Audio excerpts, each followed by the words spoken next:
مقلد اور غیر مقلد میں فرق بتا رہے ہیں. مقلد اور غیر مقلد میں فرق یہ ہے میرے بھائیوں، ہم لوگ تو ان چیزوں کو جانتے بھی نہیں ہیں. جو لوگ فرق بتاتے ہیں وہ کہتے ہیں 4 امام میں سے کسی ایک امام کو ماننا واجب اور ضروری ہے.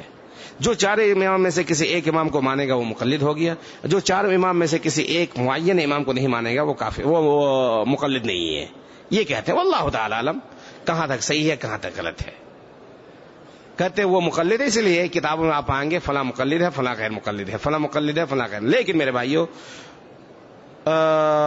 انسان کو چاہے کہ کتاب اللہ سنت رسول اللہ کو سینے سے لگا لے اور اس سے آگے بڑھنے کی کوشش نہ کرے، اور مسلمانوں کو چاہے کہ متحد ہو جائے کتاب اللہ سنت رسول اللہ پر. میرے بھائیوں جب سب کہتے ہو کہ کتاب اللہ سنت رسول اللہ پر ہم عمل کرتے ہیں تو 4 الگ الگ گروہ میں جماعت میں کیوں بیٹھے ہوئے ہو؟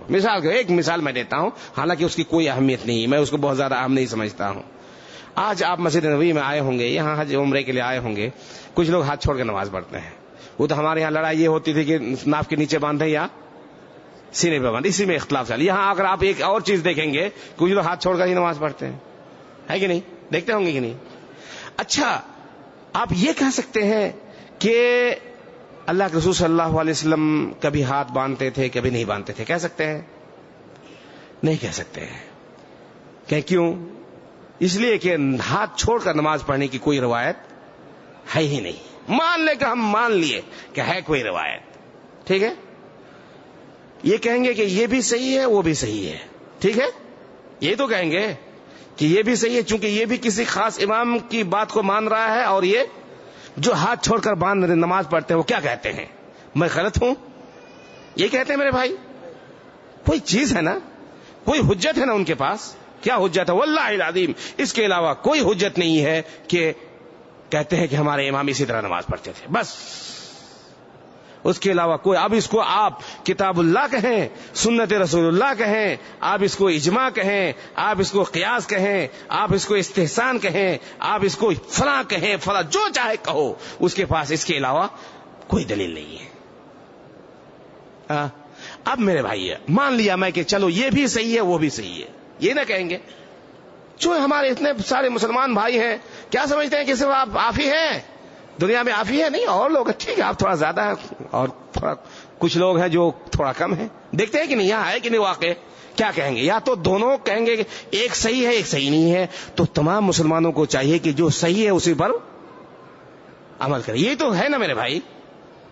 یا میں تو یہی سمجھتا ہوں کہ اگر یہ ایک صحیح ہے ایک صحیح نہیں ہے تو مسلمانوں کو چاہیے کہ صحیح کو اپنا لے اور جو غیر صحیح ہے جو صحیح نہیں اس کو چھوڑ دے.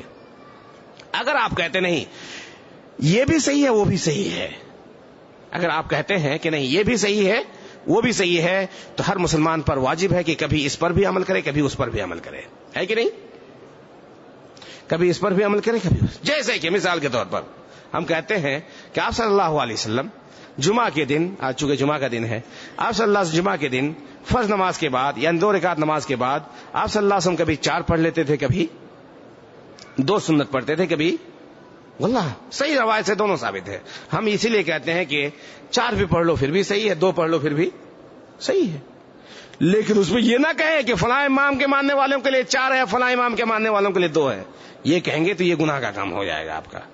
مسلمان کو آزادی ہے چاہے 2 پڑھ لے کبھی 3 پڑھ لے. اگرچہ بعض علماء کرام نے یہ کہا کہ آپ صلی اللہ علیہ وسلم جب گھر میں پڑھتے تھے تو 4 رکعت 2 رکعت پڑھتے تھے اور جب آپ مسجد میں پڑھتے تھے تو 4 پڑھتے تھے. بعض علماء کرام نے کہا، لیکن کوئی قول فیصل نہیں ہے. علماء کرام کی تعویل ہے، علماء کرام کی تفسیر ہے، قول ہے علماء کرام. لیکن میں تو یہ سمجھتا ہوں کہ اگر جو بھی ہو آپ 2 بھی پڑھ سکتے ہیں 4 بھی پڑھ سکتے ہیں، صحیح ہے. اعضائے وضو جو ہم دھلتے ہیں، اعضائے وضو جب ہم وضو کرتے ہیں تو جو اعضائے وضو ہے اس کو دھلتے ہیں.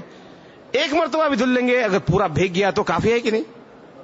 2 مرتبہ 3 مرتبہ کیوں؟ اس لیے کہ سنت موجود ہے، دلیل موجود ہے. آپ صلی اللہ علیہ وسلم کبھی 1 مرتبہ دھلتے تھے، کبھی 2 مرتبہ دھلتے تھے، کبھی 3 مرتبہ دھلتے تھے. ٹھیک ہے میرے بھائیو. اب اگر کہیں کہ نہیں فلاں امام کے ماننے والوں کے لیے فلاں امام کے ماننے والوں کے لیے 1 مرتبہ دھلنا ہے، فلاں امام کے ماننے والوں کو 2 مرتبہ دھلنا ہے، فلاں امام کے ماننے والوں کو 3 مرتبہ دھلنا، یہ مناسب نہیں ہے. کیوں؟ اس لیے کہ اللہ کے رسول صلی اللہ علیہ وسلم نے یہ بات ہمیں سکھائی نہیں ہے.